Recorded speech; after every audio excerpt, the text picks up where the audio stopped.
Kaya pala sobrang nagtampo. Alam na pala ni Kuya Jomar ang gusto ni Carla. Isang mapagpalang araw sa inyong lahat mga kalingap, sanay hindi nyo po makalimutan na mag-like sa video na ito. Mga kalingap, at paunawa tapusin muna ang kabuuhan ng video na ito mga kalingap at para malaman ang nilalaman nito. At maraming salamat po mga kalingap sa pagpatuloy na pagsuporta lalo na kay Kuya Val Santos Matubang at Kalingap Rab. Kaya naman pala alam na ni Kuya Jomar ang lahat at gusto ni Carla. Kaya pala grabe na lang kung nakapagtampo ito. Pero bago yun mga kalingap ay atin munang pag-usapan mga kalingap ang patungkol sa dalawang tambalan ng jump car mga kalingap at ang mga suggestion ng mga taga-subaybay ng jump car mga kalingap. Sabi ng ilang taga-subaybay na hayaan muna ni Kuya Jomar si Carla sa ngayon mga kalingap dahil naguguluhan pa ng husto si Carla ngayon mga kalingap. Halata naman kay Carla na parang wala ito sa sarili dahil sa dami na sigurong iniisip nito.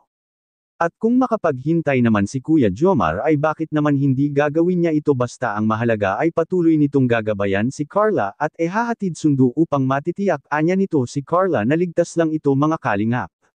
May punto rin naman ito mga kalingap dahil kung totoong mahal mo ang isang tao ay handang-handa kang makakaintindi at umunawa sa kung ano ang problema sa isa't isa mga kalingap.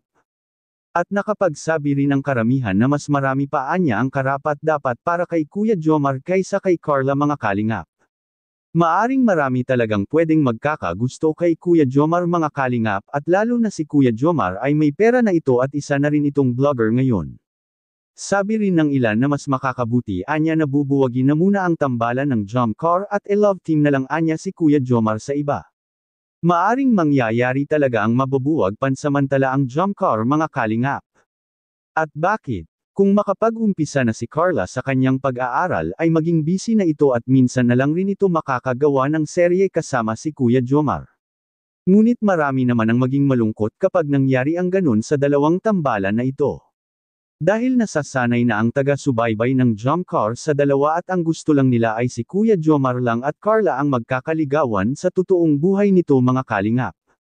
Humihingi naman ng tawad si Bibi Carla kay Kuya Jomar sa nagawa nito kamakailan at dapat na maging matatag na lang si Papa Joms mga kalingap at maghintay sa tamang pagkakataon. Kitang-kita naman sa mga mata ni Carla na mahal talaga nito si Kuya Jomar. Maaring masyadong natatagalan si Kuya Jomar sa nalaman nito kay Carla na saka lang ito papasok sa isang relasyong kung nakapagtapos na siya sa kanyang pag-aaral. Marami ngayon habang nag-aaral mga kalingap ay pumasok naman sila sa isang relasyon at ginawa lang nila itong pampasigla at inspirasyon sa buhay mga kalingap. Nasa kanila na rin kasi ang lahat kung paano nila dadalahin ang kanilang samahan at mga pagsubok kung may dumating man mga kalingap. Maaring malaking bagay si Kuya Jomar kapag magsyota na talaga ang dalawa dahil sa matutulungan ni Kuya Jomar si Carla at mababantayan niya ito palagi sa kanilang paaralan mga kalingap. Lalo na si Carla ay kilala na doon sa diet at hindi malabong may magkakagusto talaga kay Carla na isang gwapo at may kakayahan rin sa buhay. Lalo na kapag nalaman nila mga kalingap na si Carla ay wala pa itong boyfriend marami talaga ang magkakandara pa sa kanya namang ligaw kapag nagsimula na itong pumasok sa pag-aaral. At isa rin ito sa kinakatakutan ni Kuya Jomar mga kalingap na baka siya ay makalimutan na lang at maunahan pa ito kaya siguro ay nagmadali si Kuya Jomar kung ano ba talaga ang naramdaman ni Carla para sa kanya.